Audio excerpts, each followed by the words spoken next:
नमस्कार। और कैसे आप लोग।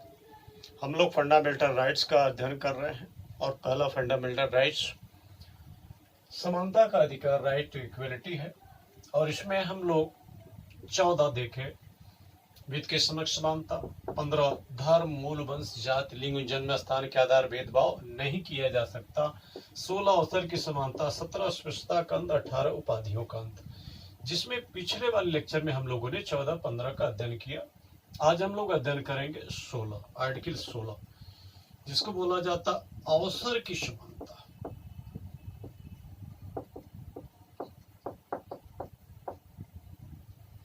इक्वलिटी ऑफ अपॉर्चुनिटी की बात की गई है और इसमें 16 के क्लास फर्स्ट बात किया जाए तो इक्वलिटी ऑफ अपॉर्चुनिटी ही कहा गया है।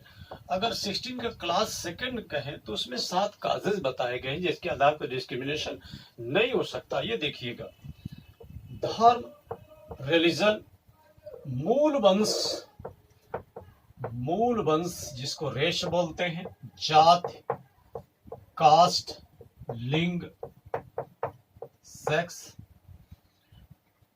जन्म स्थान,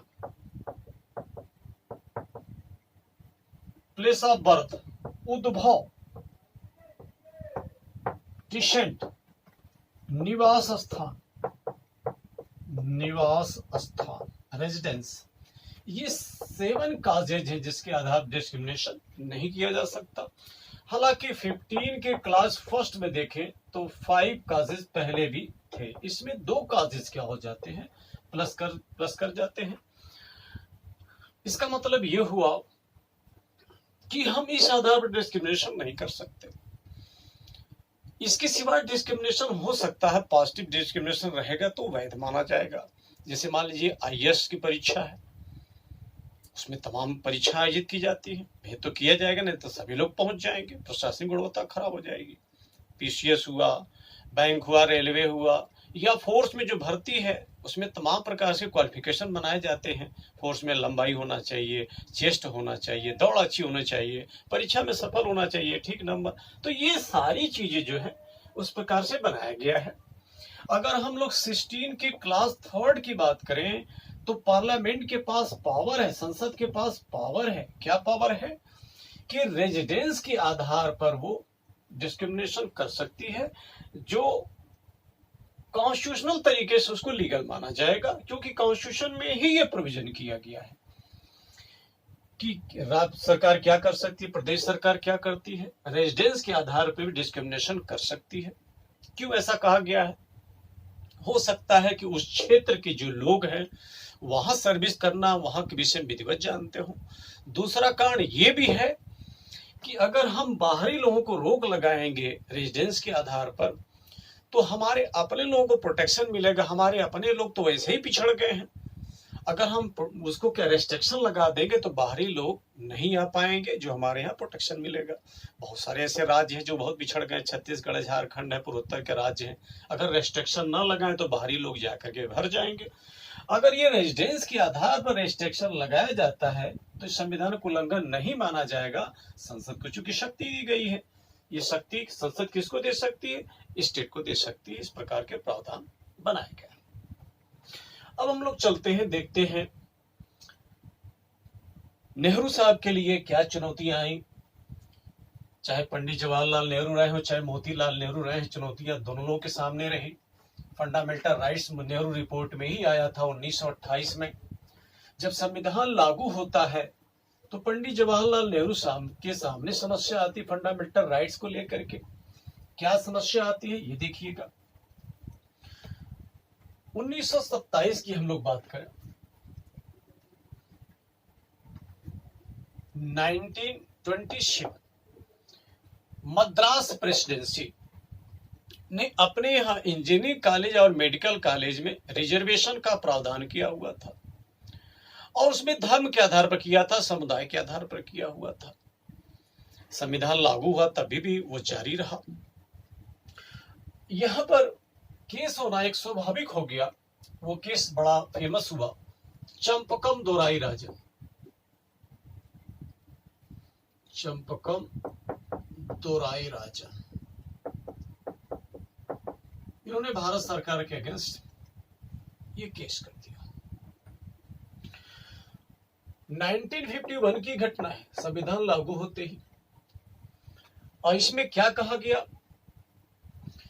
कि जो आरक्षण दिया गया है वो 16 के क्लास सेकंड का वायलेशन करता है, क्योंकि स्पष्ट रूप से धर्म के आधार पर दिया गया है और इसमें लिखा गया धर्म के आधार पर नहीं दे सकते, समुदाय भी था।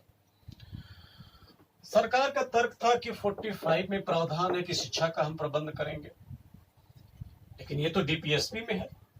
डीपीएसपी का पावर कम होता है, फंडामेंटल राइट्स का पावर ज्यादा होता है। फंडामेंटल राइट्स कोई व्यक्ति नहीं छीन सकता, सरकार नहीं छीन सकती, यहां तक कि समांतर विधायिका भी नहीं छीन सकती। नतीजा क्या होता है, सुप्रीम कोर्ट ने फंडामेंटल राइट्स को प्रेफरेंस दिया और यहां पर चमकम दोराई राजन की विजय होती है और सरकार हार जाती है।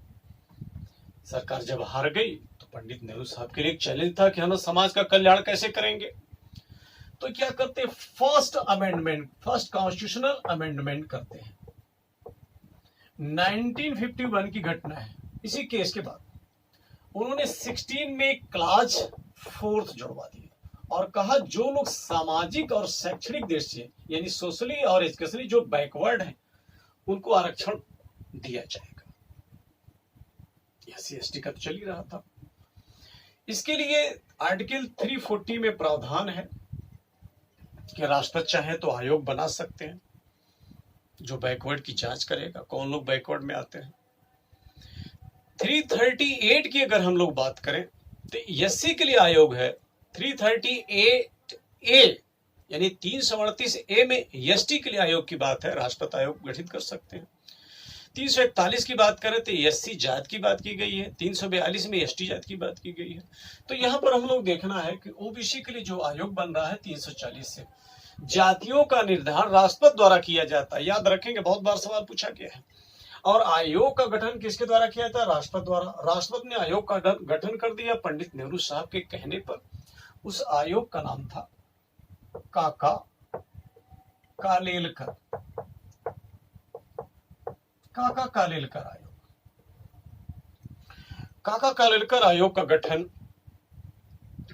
29 जनवरी 1953 को कर दिया गया और ये 30 मार्च को रिपोर्ट दे देते हैं।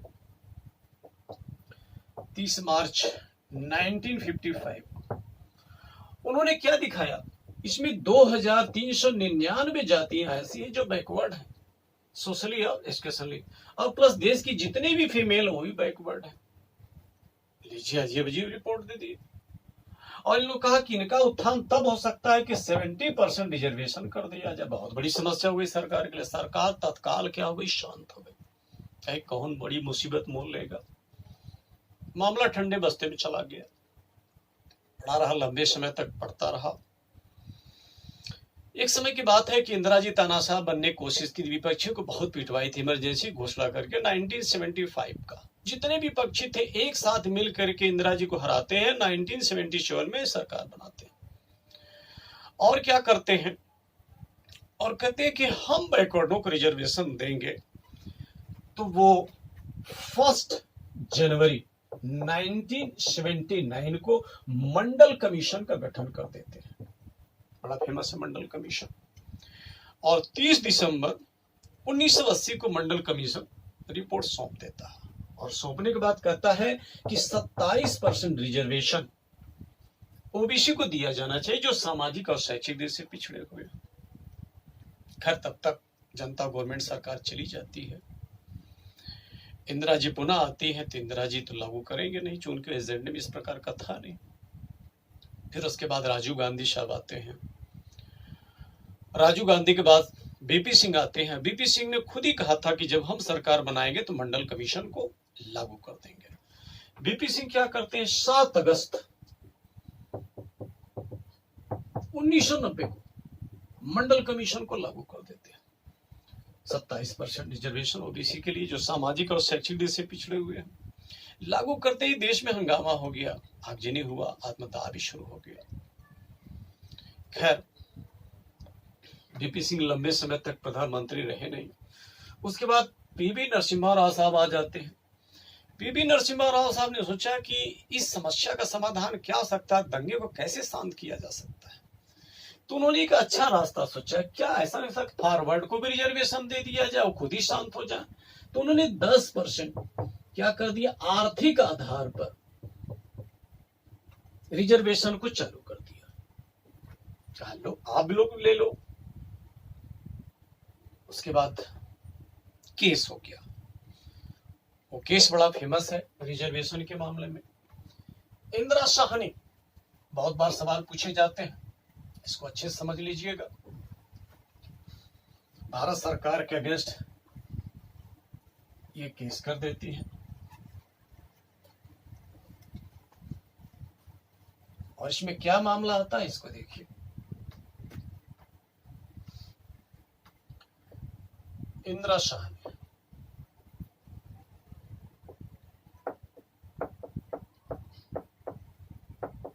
ये भारत सरकार के अगेंस्ट ये केस रहा है।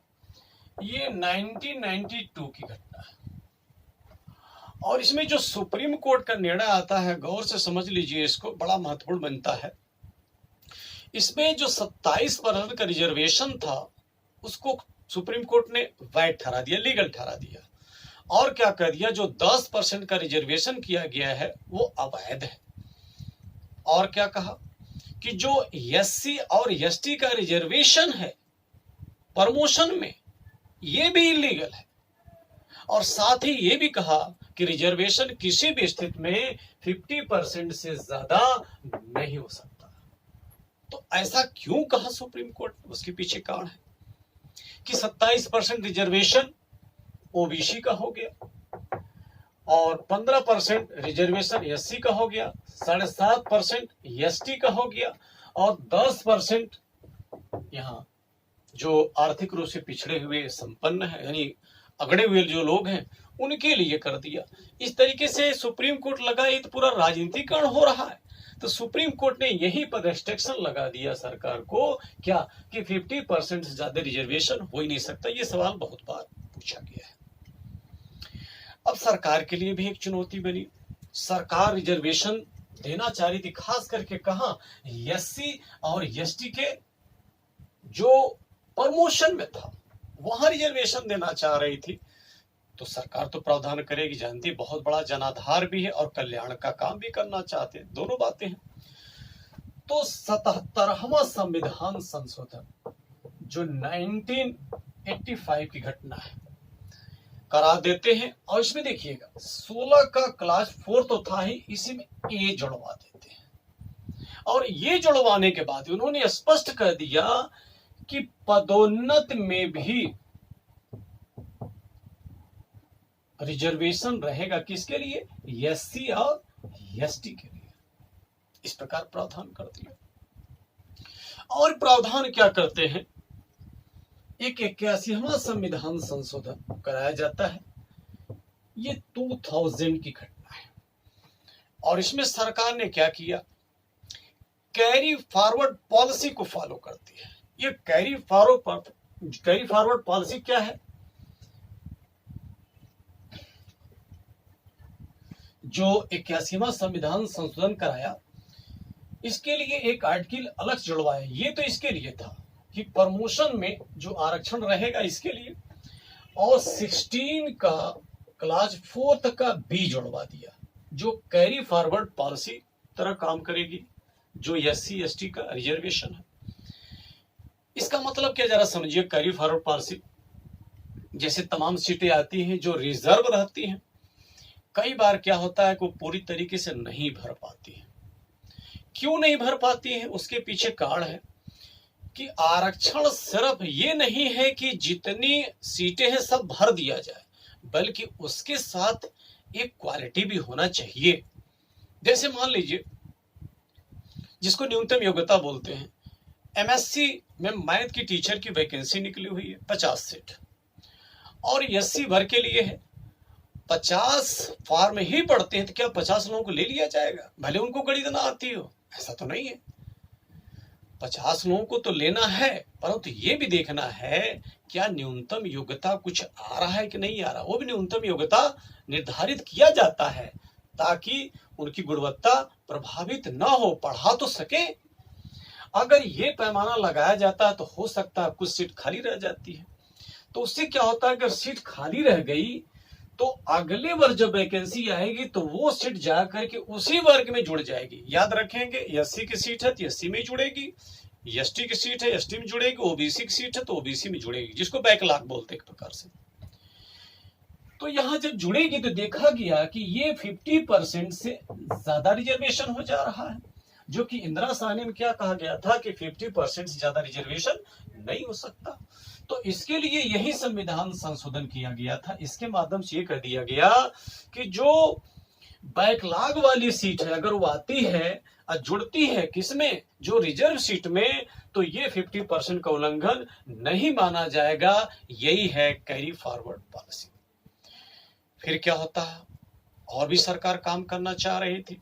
क्या करना चाह रही थी कि जो प्रमोशन है उसमें रिजर्वेशन को जारी रखा जा, तो उसमें जो जारी रखा जा कॉन्सिक्वेंशियस सीनियरिटी के आधार पर, कॉन्सिक्वेंशियस सीनियरिटी जिसको परिणाम स्वरूप वरिष्ठता बोला जाता है। तो ये क्या होता है, इसको जरा देखिएगा। कॉन्सिक्वेंशियस, जैसे मान लीजिए ए और बी दो एम्प्लाई हैं, ये एससी का एम्प्लाई है, ये जनरल का एम्प्लाई है। प्रमोशन तो दोनों का होगा, लेकिन प्रमोशन में रिजर्वेशन है एससी का, तो इसका प्रमोशन बड़ा तेज होगा। अगर इसका प्रमोशन हो गया और ये बी के ऊपर चला गया, ये देखिए बी के ऊपर चला गया, तो कॉन्सिक्वेंशियस सीनियरिटी ये कहता है कि ए हमेशा बी से ऊपर ही बना रहेगा। इस तरीके से सरकार ने व्यवस्था करा दिया और उसके लिए एक 85वां संविधान संशोधन भी करा दिया। 85वां संविधान संशोधन ये 2002 की घटना है। जब इस संविधान संशोधन सरकार ने कराया तो निश्चित रूप से समस्या आनी थी। समस्या किसके लिए, ओबीसी के लिए और जनरल के लिए आनी थी। क्यों, पता चला एससी एसटी का जो नीचे का कर्मचारी है वो क्या कर रहा है, हमसे ऊपर चला जा रहा है, जो जूनियर हमसे सीनियर बन जा रहा है और वो हमेशा सीनियर ही बना रहेगा। और इसके अगेंस्ट फिर केस होता है जिसको बोलते हैं यम नागराजन। यम नागराजन, यम नागराजन में ये दिखाया गया कि जो लोग ये कॉन्सिक्वेंस सीनियरिटी के आधार पर प्रमोशन ले रहे हैं वो इलीगल है। ये 2006 की घटना है। सुप्रीम कोर्ट मामला गया और सुप्रीम कोर्ट ने कहा ये वैध है, लीगल है। बस एक बात का ध्यान दिया जाना चाहिए कि इस प्रमोशन में पिछड़ापन प्रमाणित होना चाहिए, प्रशासनिक दक्षता होनी चाहिए और उनका अपर्याप्त प्रतिनिधित्व होना चाहिए। पर्याप्त प्रतिनिधित्व तब नहीं, अब ये देखना है कि जो दक्षता है, दक्षता की बात की जाती है। एक आर्टिकल आती है 335, उसमें एससी एसटी के लिए 20% प्रावधान एक सरकार व्यवस्था कर सकती है उनके लिए, लेकिन प्रशासनिक दक्षता प्रभावित ना हो।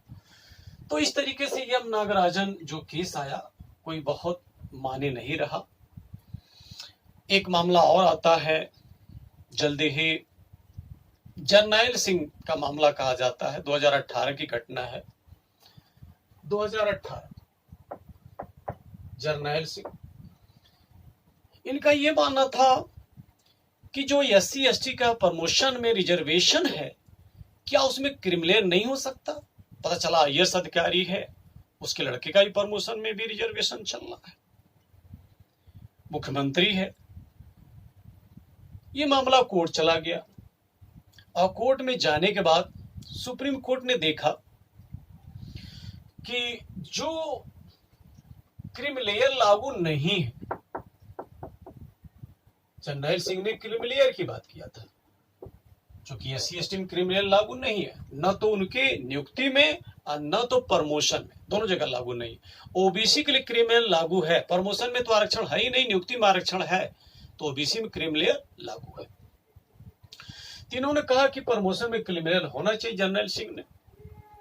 सुप्रीम कोर्ट ने कहा नहीं। सुप्रीम कोर्ट का तर्क क्या था कि जब क्रिमिलेयर नहीं है तब सरकारी नौकरियों में एससी एसटी का रिप्रेजेंटेशन बहुत कम है। अगर हम क्रिमिलेयर लगा देंगे तो और समस्या हो जाएगी। हाँ, भविष्य में चल करके इनका रिप्रेजेंटेशन बेहतर हो जाएगा तो क्रिमिलेयर लागू किया जा सकता है, फिलहाल अभी नहीं। इस प्रकार से सुप्रीम कोर्ट ने फैसला दे दिया है। फिर थोड़ा सा और आगे चलते हैं। हम लोगों ने 16 का क्लास 4 का बी तक को देख लिया। अगर हम लोग 16 के क्लास, अगर हम लोग 5th की बात करें, इसमें यह कहा गया है जो धार्मिक संस्थान है, चाहे हिंदू मुस्लिम सिख ईसाई किसी का हो सकता है, अपने यहाँ पुरोहितों के लिए, मौलवियों के लिए स्पेशल व्यवस्था वो धर्म के आधार पर कर सकते हैं, जो वायलेशन कॉन्स्टिट्यूशन का नहीं माना जाएगा। स्पेशल प्रोविजन किया गया है। फिर और देखिए यहाँ क्या होता है। हम लोग देखें रिजर्वेशन को लेकर तमाम धारणाएं बनती हैं। जो पा रहा सोचता जीवन भर मिलता रहे, सर्वदा मिलता रहे, और जो नहीं पा रहा सोचता उसको समाप्त कर दिया जाए। इस प्रकार के विवाद बहुत पहले से चले आ रहे हैं। मोदी सरकार ने क्या किया, सबको खुश कर देते हैं।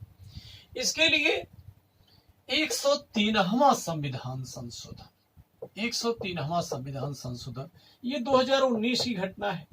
इसमें क्या करा दिया, 15 में 5th जोड़ा दिया, क्षमा चाह रहा हूं, 15 में 6 जोड़ा दिया और 16 में भी 6 जोड़ा दिया। अच्छा, 5th और 6th में अंतर क्या, 15 और 16 में अंतर क्या है जरा देखिएगा। 15 में क्या है, शिक्षा में आरक्षण है, 16 में सरकारी नौकरियों में आरक्षण है। इस अंतर को जानते रहिएगा।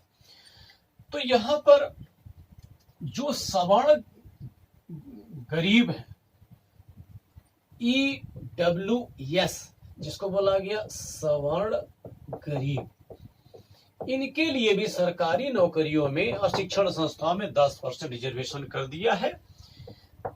अब क्या है, अब विरोध नहीं हो रहा। क्यों, सबको आरक्षण मिल गया। इस प्रकार से जब सबको आरक्षण मिल गया तो किसी प्रकार की कोई दिक्कत नहीं है, सब आप लोग अपना चल रहे हैं। एक चीज और कहा कि जो ये 10% रिजर्वेशन है वो 50% से क्या है, अलग है, उसमें नहीं माना जाएगा, जिसके कारण सुप्रीम कोर्ट ने भी इसको इलीगल नहीं ठहराया है। तो यहां पर यह इस प्रकार के प्रावधान आते हैं।